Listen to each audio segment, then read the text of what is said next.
A Zappa connection I just now learned about after filming the video. Dweezil Zappa played on a Spinal Tap song, not on this album, on one of the later albums. But yeah, there's another Zappa connection. Dweezil. All right, on to this video. People, I'm Shaggy, the opinionated hippie. Gonna do some Spinal Tap today. This is Spinal Tap, the original motion picture soundtrack, 11 tracks that are just fantastic. I think it's 11, right? 1, 2, 3, 4, 5, 6, 7, 8, 9, 10, 11. Been listening to this album for 4 decades now. I still have the actual cassette that I bought. I also now have it on CD. I have a digital copy of it. But I still rock the original soundtrack every so often. And I figured now that Spinal Tap 2 or whatever it's called is coming out or is out. The soundtrack is out. I haven't checked that out yet, but I've heard it's not bad. I wanted to talk about this album because it is a brilliant album. Yes, it is for a comedy mockumentary movie, and there is a little poking fun at rock tropes.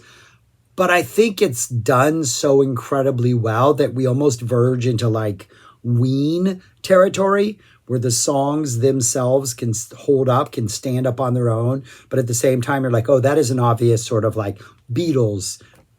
I don't want to say satire. I don't want to say parody. That is a Beatles homage. Or that organ reminds me of Deep Purple. Or this whole overblown theatrical pomp rock ending reminds me of Styx. Or this little folky breakdown, that could be The Who.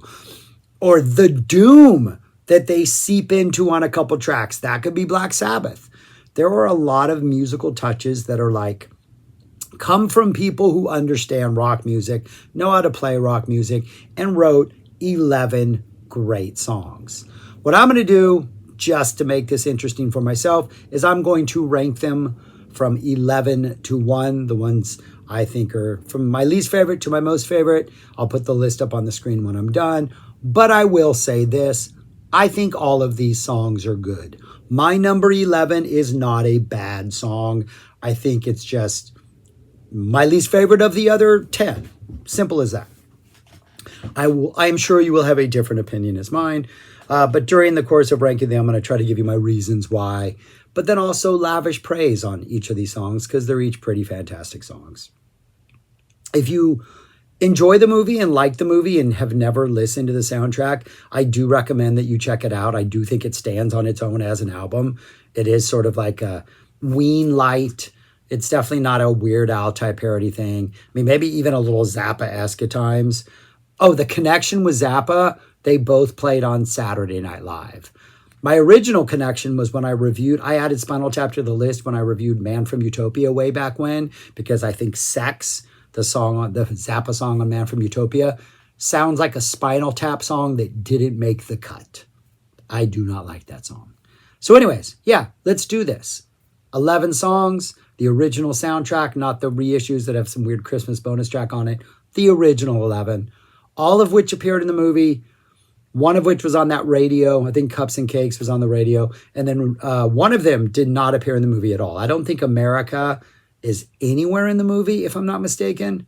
I think that's the one that's not there anywhere. But anyways, let's get on to it. Number 11, Hellhole, the opening track to the album. I think the opening track is the weakest track. Nice, cheesy, over-the-top rock, some really tasty organ, almost flirting with a more stadium-loving early 80s Deep Purple, but musically, but then the hellhole, that sort of hard rock vibe is, I don't know, maybe a little more Twisted Sister-esque a little bit, with just that sort of anthemic type stuff. Nice, sweet, like early 80s, almost hair metal guitar solo in there. The playing is always interesting and good. Probably the standout musician on almost all of these is Viv Savage, baby, on keys. Some pretty good stuff. But the organ is always tasty. But that would be my number 11, would be Hellhole. My number 10 would be Give Me Some Money. Sort of an old 60s pop. Sort of a Mick Jagger swag to the vocals, like a very early Stones vibe when like half the albums were covers, and this would maybe have been like a Richards Jagger kind of swag song that they drop in there that stands out. The best part is right before the solo. It's like, go Nigel, go! And then he just tweaks out this little solo. It's a fun song, but I think it's the one the most, it's very much this like 64 Stones Jagger swag type vibe, and it's very much that's what it is, and you get it right away that that's what it is. And I do think the give me some money is a little too indulgent in the sneer part of it. They could have maybe toned it back a little bit. Still a great song, really a good song. But yeah, that would be my number 10. My number 9 would be Sex Farm. Working on a sex farm. Nice opening riff. The lyrics, like their commitment to the puns are fantastic. This song, there's one other, Big Bottom. Yeah, they're just commitment to like, let's stick with this wordplay, this puns. It's good. And the Sex Farm stuff, there is just, even as the song goes on, they don't repeat the jokes they make in the early verses. And they really just the plow in your fields and the hay, so much. They cover all aspects of what it would be like to be working on a sex farm or to be hanging out with a sex farm woman. A great opening riff. It's just really good 80s hard rock. The lyrics are fantastic. It's got a really dramatic sort of rock ending. I like it. I think it's a good song, but it's my number 9.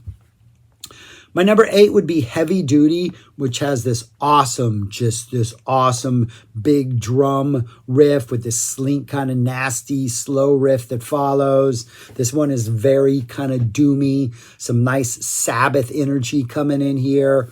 A nice squealing, scrappy guitar solo, a great keyboard solo. They close out with a little Boccherini minuet. A quote to end it, dropping a little classical music to sort of maybe mimic that sort of Deep Purple vibe, and Blackmore's sort of like love of like more classical and, you know, non-traditional rock energies. Yeah, Heavy Duty. Really fun song. Really good song. I absolutely love it. But it's my number 8 because there are other really, really good songs on this album. Number 7 is Cups and Cakes.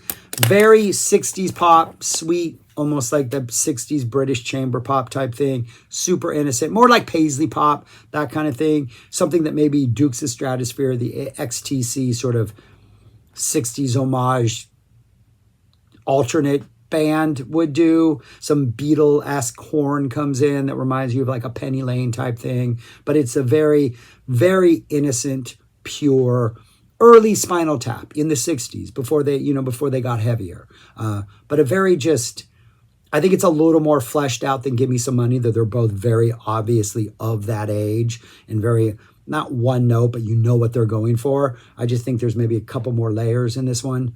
There's like the cake and then the frosting. And there's even some sprinkles on top. So yeah, the other one's just a demand for money. But Cups and Cakes, really good song. That's my number 7. Number 6, which gets points for the title. Tonight, I'm Gonna Rock You Tonight. Yeah, you got to have both those tonights in there or it's not going to be a good rock song. This is just a great, fun, riff-driven rock song. It's got this almost random pseudo-prog section in the middle. Then it drops back into this awesome riff.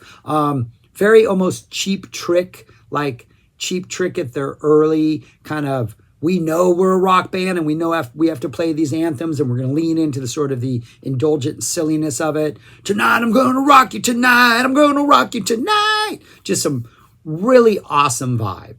Like, I would love to see any band I go see cover this song and I'm going to have a good time. Really good, but definitely extra points. Maybe this drops below Cups and Cakes if it's not the Tonight, I'm going to rock you tonight in the title. Just pure genius. Top 5. Number 5, Big Bottom. Just the awesome drum intro. And then we get drums, some amazing Viv Savage keys. And then we get not 1, not 2, but 3 bass parts. Nobody's playing electric guitar in this one. They're all playing bass. It is just an awesome, awesome song. And Savage on the keys is just a beast. Absolutely killing it. Phenomenal stuff. But yeah, it's just that bass is just so funky. And when you listen to it and you realize they're all not playing the same thing on bass, the drums are absolutely fantastic. Like Mick Shrimpton is an underrated drummer, man, for sure. Big Bottom. That's a winner, man. That's a good song. Number 5. Number 4, Listen to the Flower People. Just another one that is very identifiably of the 60s. There's a sitar solo in there. There's some shh in there. There's a little reverb in the vocals, like maybe a little Grace Slick type nod in there. It's just absolutely, absolutely awesome. They quote at one point, like a Mozart symphony. And then they quote a little Mozart serenade. What is it? Ein klein Nachtmusik. A little night music. So they actually throw a little Mozart in there because of course they do. Because they're Spinal Tap and they're genius. Yeah, it's just, this could be a real song. Listen to the Flower People should get airplay on like our old 50, 60 station, Kono, here in San Antonio. What was it in LA? I grew up listening to it. It's on AM radio. What was that with Gary Owens? Man, yeah. Yeah, it should have been a real hit. It just seems like it should be. But yeah, like a Mozart symphony. And then they play that little serenade. Some beautiful stuff. Well written, well executed stuff. Perfectly 60s. Number 3, Rock and Roll Creation. We get some opening, sort of bubbling, synthy keyboard sounds of the earth sort of forming like out of the primordial soup. This one has a very even doomier than what was the other one? Heavy Duty, a really nice doom, flirting with Black Sabbath riff in here. Go into this soft, proggy, airy middle that builds back into the song with this great sort of build-up. Amazing keyboard work. And then we get this nice sort of prolonged keyboard ending. Rock and Roll Creation, just a it's like a 10-minute doom prog song reduced to like 3.5 minutes. And each little part is just so, it's like they know their music. They know their Sabbath. They know their weird prog middles, almost like a weird, I don't even know what it is because the vocals, so just not quite Jethro Tull-y, but just, I don't know. It's just beautiful, beautiful stuff. Rock and Roll Creation, just a perfectly indulgent early 70s sound and rock song. Then we get America, which I do not believe was in the actual movie. Starts off with this sort of acoustic vibe that's kind of like very Paul Simon, but almost like meets Ray Davies, like a Paul Simon meets the King, kind of folky, English folky type vibe. This goes into a much bigger sound that has some amazing organ, some really fun electric guitar drops. Then we go into this this drum-driven section that's completely, almost has no relation to the first part. We're in hardcore prog territory in here. This goes into this awesome sort of heavier part that could be like a little Alice Cooper, a little Cheap Trick, just kind of good guitar-driven rock. And then we go into this pomp rock ending that could be the Grand Illusion, could be some Styx song. There's the last line is God Bless Johnny Appleseed. I mean, it is just this amazing song about America. It's got all these parts. It's super prog, but at the same time, it seems to be referencing that America opening, like that acoustic opening, reminds me of Simon and Garfunkel's America. It kind of sounds like that. I think that's on purpose. But then it just goes completely different places and evolves into this like pomp rock masterpiece. God Bless Johnny Appleseed. And then we get number 1. Yeah, this is for real, people. It's not because they messed up on the props. Stonehenge. I think Stonehenge is the best song on here. Stonehenge is hard rock prog with a little pomp rock in there. It kind of reminds me of, they have the weird little bow, bow, weird little beginning that's kind of mysterious musically and sort of this almost spoken type, narration. And then they drop into the song, Stonehenge, where the dun dun dun, it gets all big. Kind of reminds me of Styx. Like this could be a JY Tommy Shaw number, like a little like Snowblind into like drop into the big drop. Could be a little Renegade where we start off, oh mom, and then we drop into the big part. This has like a Styx pop rock type structure, but it works. Nigel's vocals, Nigel Tufnell's vocals are on this. He does like a little almost like falsetto, not quite falsetto, but a little like almost like a soprano part. Just gorgeous, just delicate and airy and beautiful. Tufnell is killing it. And then we get a full-on sort of folky acoustic Baba O'Reilly type jam in the middle of this to honor the Druids who are celebrating near Stonehenge. And then at the end, we return to like the mysterious proggy slow part, which I don't think we get to see in the movie because, you know, we cut to backstage where they're yelling about the fact that the Stonehenge was about to be toppled, was about to be trampled by a dwarf. Horrible accent. But anyways, Stonehenge really is the best song on this album. It really is. It is their centerpiece. It deserves a massive prop. But anyways, that's what they look like in order. They're all good. They're all fantastic songs. You really can't go wrong with them. It does almost seem like a greatest hits, though their journeys from like what, Cups and Cakes is probably their earliest song, or Give Me Some Money, that might be one of their earliest, all the way to what I'm assuming is like Big Bottom is more recent. Stonehenge is from the 70s because, you know, it used to be a set piece and they're bringing it back. I have a feeling Big Bottom is one of their newer songs. But anyways, yeah. All right. That's all I got. If you have not checked out this album, you're missing out. It's a good listen. I mean, obviously, it's not going to compare to like the actual Black Sabbath or the actual Deep Purple or the actual Alice Cooper, any of those things. But they have a lot of fun. It's a good time. They can play their instruments. They can write songs. I recommend it. And now I'm a little scared to listen to the new album, to be honest with you, because this one is so good. And it has kind of stayed in like, if I have tiers of rotation, it's probably in like maybe the third tier, you know, which not that often, but it's there pretty often that I listen to it. But yeah, it's a good listen still after decades. All right, that's all I got. Thanks for watching. Let me know your thoughts on this album, things I messed up on, all that kind of stuff. Yeah, all right. If you know who played drums on who was the original drummer? It was Mick was the original drummer on Big Bottom, right? I don't know. See, I don't know these things. All right.